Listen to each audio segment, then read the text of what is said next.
দর্শক, স্বপ্ন দেখা আর বাস্তবায়নের মাঝে যারা সেতুবন্ধন গড়ে তোলেন তারাই হচ্ছেন উদ্যোক্তা, যারা শুধু নিজেদের জীবনে পরিবর্তন আনেন না, সমাজ ও অর্থনীতিতে রাখেন দৃশ্যমান প্রভাব।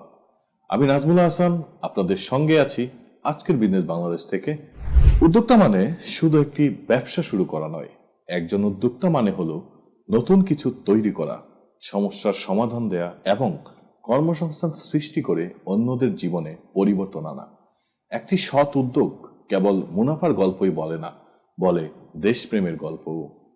অর্থনীতিতে উদ্যোক্তার প্রভাব। বাংলাদেশের জিডিপি প্রবৃদ্ধিতে ক্ষুদ্র ও মাঝারি উদ্যোক্তাদের অবদান আজ আর অজানা নয়।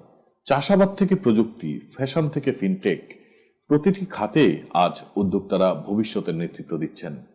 2010 সালে যেখানে স্টার্ট আপ কালচার ছিল হাতে গোনা, আজ সেখানে হাজারের বেশি উদ্যোক্তা তরুণ তরুণী কাজ করছেন। দেশের কর্মসংস্থানের বড় একটি অংশ এখন এই উদ্যোক্তাদের হাত ধরে তৈরি হয়েছে। সামাজিক পরিবর্তনের চালক উদ্যোক্তারা শুধু চাকরি দেন না, সমাজের নানা অসাম্য ও সমস্যার সমাধানও খুঁজে আনেন। গ্রামীণ নারীদের অর্থনৈতিকভাবে স্বাবলম্বী করা হোক, নতুন নতুন প্রযুক্তির মাধ্যমে জীবন সহজ করা হোক, এইসব কাজই করছেন আমাদের উদ্যোক্তারা। তারা দেশের প্রত্যন্ত অঞ্চলে উন্নয়নের আলো পৌঁছে দিচ্ছেন। তবে পথটা সহজ নয়। উদ্যোক্তাদের সামনে রয়েছে নানা চ্যালেঞ্জ, যেমন পুঁজি সংকট, নীতি নির্ধারণী জটিলতা এবং প্রযুক্তিগত সীমাবদ্ধতা। এই বাধাগুলো দূর করতে প্রয়োজন সরকারি সহায়তা, সহজতর নীতিমালা এবং সামাজিক গ্রহণযোগ্যতা। উদ্যোক্তার পাশে দাঁড়াতে হবে পরিবার, সমাজ এবং রাষ্ট্রকে। একটি দেশের ভবিষ্যৎ নির্ভর করে তার সৃজনশীল নাগরিকদের উপর। উদ্যোক্তারা সেই নাগরিক যারা অন্যের জন্য পথ তৈরি করেন।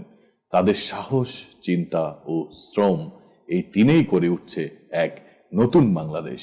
আমি নাজমুল হাসান, আজকের বিজনেস বাংলাদেশ থেকে আজ এই পর্যন্তই। পরবর্তী পর্বে আবার দেখা হবে নতুন কোনো উদ্ভাবনী গল্প নিয়ে, কোনো উদ্যোক্তাকে সাথে নিয়ে।